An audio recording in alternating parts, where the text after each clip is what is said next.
Bonjour à tous et bienvenue dans votre émission Éco-Itinéraire Entreprise en partenariat avec Le Figaro. Aujourd'hui, j'ai le plaisir de recevoir Dino Ragazzo et Valère Cohenberg. Vous êtes tous les deux directeurs associés de Human Synergistics Franco-Belux. Le cœur de votre travail, c'est de soutenir les entreprises et de les aider à améliorer leur efficacité, tant sur l'aspect du leadership que sur la culture d'entreprise. Alors tout commence avec une sorte de diagnostic. Comment ça fonctionne? Avec les maths, les statistiques? Je vois que vous mettez l'accent sur l'aspect scientifique de nos instruments. Les maths et les statistiques, c'est pour nos chercheurs. Nous, notre volonté, c'est de mettre à la disposition de nos clients des outils solides et éprouvés sur lesquels ils peuvent s'appuyer pour faire des mesures. Voilà. Donc nous, ce que nous proposons, c'est de mesurer des choses qui sont habituellement pas mesurables, les comportements dans les entreprises. Et quel est le type d'analyse que vous proposez à vos clients? L'écart entre le modèle idéal et la culture d'entreprise réelle? Oui, on peut dire ça de façon générale. On va procéder comme ça. C'est-à-dire que nous ne sommes que des personnes, des entités qui observent, et on essaye de donner une observation la plus précise possible. Nous n'avons pas à dire aux entreprises et aux gens, aux systèmes, ce qu'ils ont à faire. Donc, pour connaître la cible, c'est toujours intéressant de les questionner sur, idéalement, qu'est-ce qu'ils aimeraient, qu'est-ce qu'ils estiment être les comportements dont ils ont besoin pour que le système, quand je dis système, je dis l'individu, je dis le groupe, je dis l'organisation, donc pour que ce système soit efficace. Comment ça fonctionne, ce fameux système de diagnostic? Eh bien, en général, on présente à nos clients deux modes d'observation. Un mode d'observation sur le modèle idéal dont ils ont besoin pour que leur système soit efficace, et un mode d'observation sur le système tel qu'il est dans la réalité, le modèle actuel. Et évidemment, en comparant un idéal avec un actuel, eh bien, on a un delta, un écart, qui justement va permettre aux clients de construire leur stratégie de développement pour réduire cet écart. Et justement, comment vous les accompagnez dans cette stratégie pour réduire l'écart entre leur modèle souhaité et la réalité? Donc nos instruments de mesure, nos solutions sont administrés par des consultants accrédités. Donc nous sommes en support de ces consultants accrédités qui arrivent avec leur propre savoir-faire, donc en matière d'accompagnement du changement, en matière de coaching, en matière de conseil en entreprise, et qui utilisent nos instruments comme un moyen de mesurer les choses.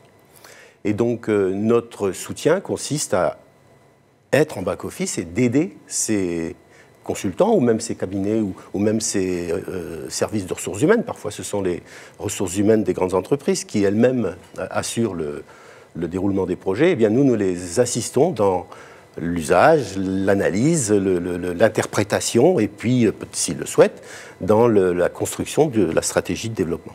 Alors, vous travaillez sur la culture d'entreprise, mais aussi sur la notion de leadership. Qu'est-ce que vous pouvez apporter très concrètement à vos clients sur cet aspect-là? Lorsqu'on travaille sur une culture d'entreprise, tout le monde sait que, évidemment, les managers, les leaders de l'entreprise ont une grande influence sur le modèle de fonctionnement de l'entreprise, sur la culture. Je me souviens, comme dans une formation de leader, on me disait « mais nous, on l'a subi, la culture ». Donc ils la subissent, mais ils la font aussi, il y a les deux.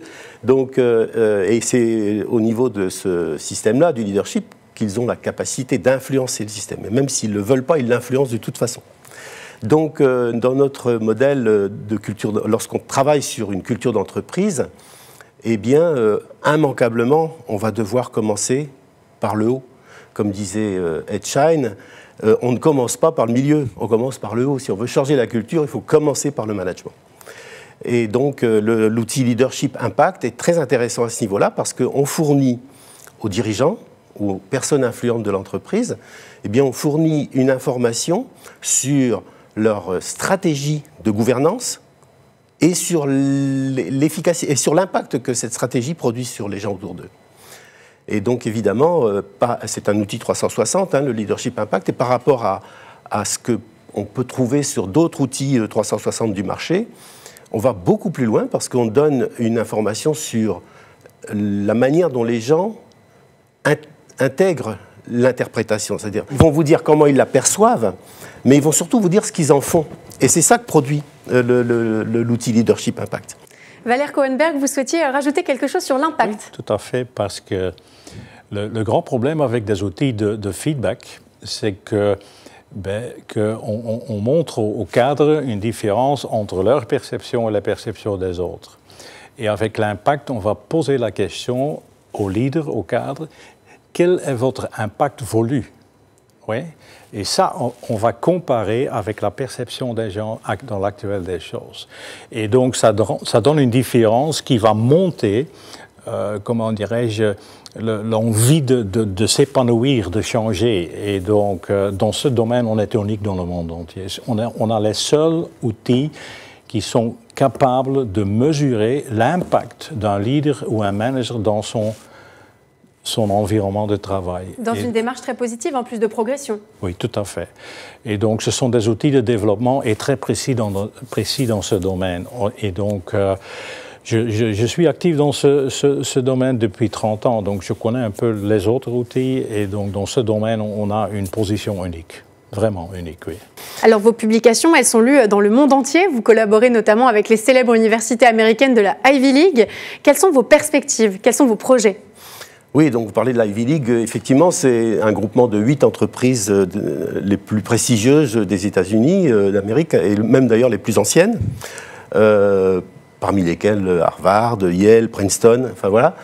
Et il faut dire que la plupart des universités, et en France des écoles de commerce, des écoles de management, utilisent nos instruments, notamment pour tout ce qui touche au développement de l'efficacité des équipes. En France, on a des écoles comme HEC, comme l'ESSEC, l'INSEAD. En Suisse, on va voir l'IMD, par exemple, qui sont des clients de ces instruments.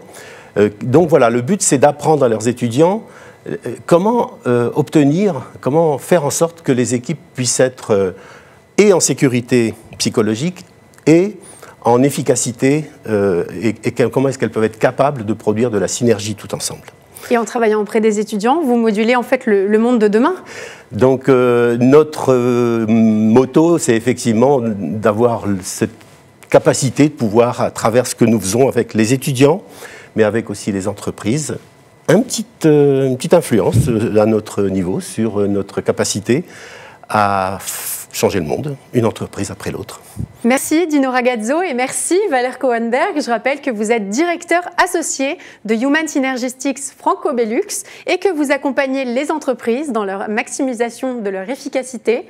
Merci beaucoup d'avoir accepté notre invitation. Merci à vous. Merci beaucoup. Quant à nous, on se retrouve très vite pour un nouveau numéro d'Itinéraire Entreprise en partenariat avec Le Figaro. Je vous dis à très bientôt.